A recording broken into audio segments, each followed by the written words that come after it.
Kawsara Fall Info ngir xibaar yu leer Kawsara Fall Info ngir xibaar yu leer ak topp lépp loo xam ne liggéeyu Maam Cheikh Ibrahima Fall ak yoonu murit Kawsara Fall Info seen wéttal bi wóor te leer. ñi ngi taxawal nag jëwriñ sëñ Mouhamed Dieye di jàmbaar lool borom xam-xam la di professeur boo xam ne moom boobu Maam Cheikh Ibrahima Fall la. xam naa du ñàkk ci kanam tuuti dana ñëw. waaye dañuy delluwaat rek ci cosaan li di xam ne tey jii lim bii ci sunu gannaaw. xam naa lim bu takku la sañu ñoo wax ne mat na sàngam ci lim. waaye lu mu gàtt gàtt daal fi ne ñaari junni moom. léegi ñu romb ko ci ay gàtt. yoo xamante ne bi daje na fi. di gàtt yu tànnee fa nag. yu jëm ci ki nga xam ne tey mooy Serigne Touba Cheikh Mouhamadul Mountakha. cosaan li nag ni ma koy waxee saa su nekk rek day loo xam ne maam Cheikh Ibrahima Fall moo ko fi bàyyi. ndax nañ fàttaliku ci taarix ne. mas na bind leetar ku tedd ki. di ko laaj ci mbirum tabaski. kañuy wax Baye Lamine Diop Njaxeer bokkoon ca mag ña. la joxoon bataaxel bi ne ko yutul ma ko sëñ Bamba. keroog ba Baye Lamine néewal bit daf ko ne kaay mu ñëw mu ne ko dama la bëgg a wax li ci bataaxel bi ndax bu la ko sëñ Bamba laajee. nga mën ko wax su la ko laajee ne ko Ibra Fall nee na day laaj ndax sañ naa tabaski. sëriñ bi ne leen ndax sañ naa tabaski lay laaj ñu ne ko waaw mu ne ko nee leen ko lu fa ne ciy xar na ko dàq indil ma. soo wàññi ko ba dem këram lu mu fekk rendi ko. kon loolu mooy li nga xam ne tey benn Baye Fall sañu ta tëral am xar ci këram.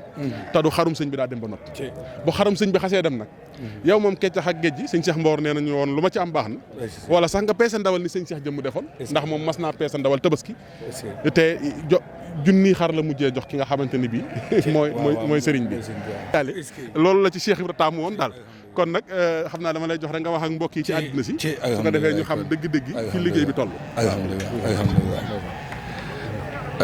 Bonjour chers téléspectateurs de Kawsara Fall Info. Nous sommes ravis de vous accueillir encore une fois au niveau de la grande maison de Mame Cheikh Ibrahima Fall ici à Touba, où par rapport à cet événement de la Tabaski, comme à l'accoutumée, comme on a l'habitude de le faire au niveau de la tradition Baye Fall, nous recevons des béliers ici qui seront distribués et qui seront donnés au Khalife général des Mourides Serigne Mountakha Mbacké, à qui nous souhaitons une très longue vie. Cette année-ci, par la grâce de Dieu, Serigne Amdi Khady Fall, qui est le Khalife de Mame Cheikh Ibrahima Fall, a toujours respecté cette règle et a demandé aux talibés, aux disciples de Mame Cheikh Fall d'amener leur bélier ici, au niveau de la maison de Mame Cheikh Ibrahima, pour y rassembler tout ce qui doit être donné à Serigne Mountakha Mbacké. Juste un petit rappel pour dire que c'est un ndigal, une recommandation que Serigne Touba Cheikh Ahmadou Bamba Khadim Rassoul avait donné à Mame Cheikh Ibrahima Fall, son célèbre disciple et son infaillible et éternel disciple Mame Cheikh Ibrahima Fall. Car une fois, Mame Cheikh Ibrahima Fall avait adressé une missive à Cheikh Ahmadou Bamba, lui demander si en tant que disciple, il avait le droit de célébrer la Tabaski comme tout musulman. Et à cette lettre, Serigne Touba avait répondu et lui avait demandé de lui envoyer tout ce qui était à égorger le jour de la Tabaski. Et à son retour, s'il trouvait quelque chose, il pouvait le faire. Sinon, on considère que sa Tabaski était déjà acceptée par rapport à la Tabaski de notre cher Ahmadou Bamba Khadim Rassoul. Pour vous dire que le Baye Fallisme est toujours une voie spirituelle qui est ancrée dans la dévotion, la soumission et une soumission totale envers un guide spirituel que Dieu a choisi, et c'est Cheikh Ahmadou Bamba Khadim Rassoul. Mame Cheikh Ibrahima Fall, qui est notre guide, qui a été le point focal du mouridisme, d'où son nom Babul Mouridine, c'est-à-dire la porte du mouridisme. Et rien que le nom de porte du mouridisme en dit beaucoup sur sa posture, sur sa position et sur son importance par rapport à cette voie spirituelle qu'est le mouridisme.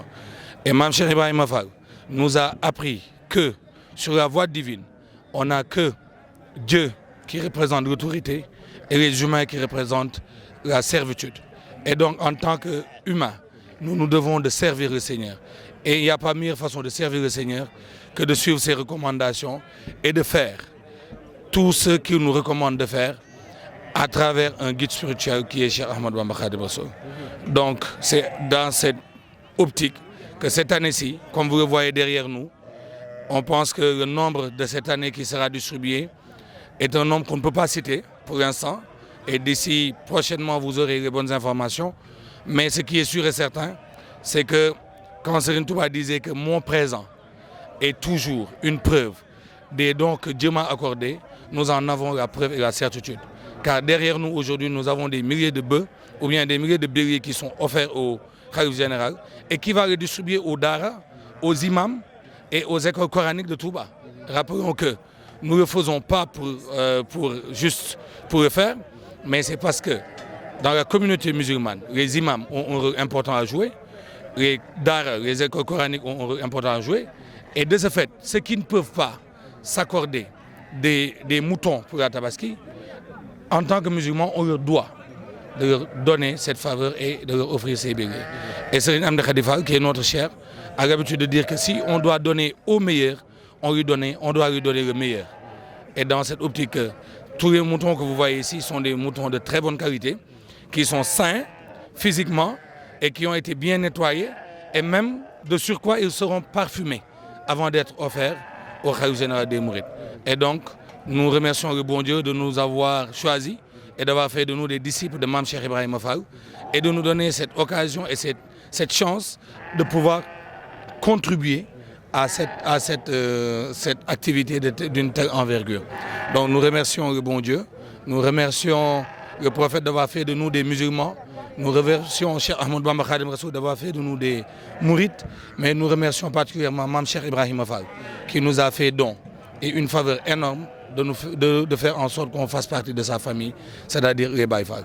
Donc nous prions le bon Dieu pour que Serigne Mountakha et Serigne Amdi Khady Fall aient une très longue vie et qu'ils nous accompagnent pendant des décennies et des siècles même, jusqu'à ce que même qu'ils soient des miracles pour l'humanité. Inch'Allah Rabbi. Donc merci beaucoup. Good afternoon, good evening, ladies and gentlemen. We are very honored and very glad to receive you once again over here down Touba. We are in the house of Mame Cheikh Ibrahima Fall, where we receive the sheep that are to be used for the Tabaski Day, the Eid el-Kabir, the biggest event and the biggest feast in the Muslim tradition. And today we start by praying for our spiritual guides, Serigne Mountakha Mbacké and Serigne Amdi Khady Fall, to stay with us for a very long time, for centuries and decades, and to be safe and to be healthy. So this time, as we used to do it, every year, as the Baye Fall community used to do it, and it is a tradition that comes from Cheikh Ahmadou Bamba Khadim Rassoul. And one day, Mame Cheikh Ibrahima Fall sent him a letter to ask for a recommendation about the Tabaski Day. And Mame Cheikh Ibrahima Fall, his disciple, he asked to his sheikh and his spiritual guide if he had the right to celebrate the Tabaski Day. And to that question, Serigne Touba answered that as a disciple, what you have to do is everything that you have to kill for the D-Day, you need to give it to me first. And if you have something else, you have the right to do so. And from that day, the Baye Fall community are still following that step, meaning gathering all the coals that they used to or they need to kill for the Tabaski Day and to give it to Cheikh Ahmadou Bamba Khadim Rassoul, our spiritual guide. And this year, Serigne Amdi Khady Fall, who is the Khalif of Mame Cheikh Ibrahima Fall, has asked to all the disciples to bring the sheep over here down Touba. And as you may see behind us, they are like thousands of sheep, very healthy, very nice, very strong, and very beautiful ones that are to be given to Cheikh Mountakha Mbacké, our spiritual guide, who is Serigne Touba on earth. And this is a pride for the whole Muslim community, giving and sharing with those poor persons, with those imams that don't have the means to celebrate it themselves. And this is what Baye Fall community means. This is what Baye Fall people are doing. This is about worshiping gods, but via his human beings. And by doing this, the Baye Fall community has shown once again that all they care about is God's agreement. Because all we do is we give our Tabaski to Serigne Amdi Khady Fall, who's giving it back to Serigne Mountakha, and from that delivery and that gift, we accept our devotions. And this is about servitude. It's about submission. It's about acceptance. It's about being a true disciple.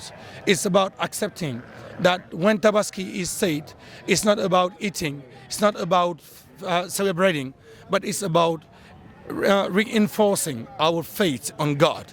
It's about believing in God. It's about having your tawheed. This is the right meaning of Tabaski. This is about sharing with human beings, with Muslim people, and sharing with our spiritual guide to Serigne Muntaha, to whom we wish a very long life and to stay healthy with Serigne Amdy Hady Fall, our spiritual guide. Thank you, everybody. And today we cannot give the right number of ships that are behind us, but by tomorrow you're gonna receive the right informations on time. So we ask you to subscribe on Kausara Fall Info, our YouTube channel, the Baye Fall YouTube channel. Thank you very much. And we ask people to bring their ships by tomorrow or by Wednesday. We're gonna give everything to Serigne Muntaha, our spiritual guide. Thank you very much, and thank you everybody. Kausara Fall Info ngir xibaar yu leer Kausara Fall Info ngir xibaar yu leer ak topp lépp loo xam ne liggéeyu Maam Cheikh Ibrahima Fall ak yoonu murit Kausara Fall Info seen wéttal bi wóor te leer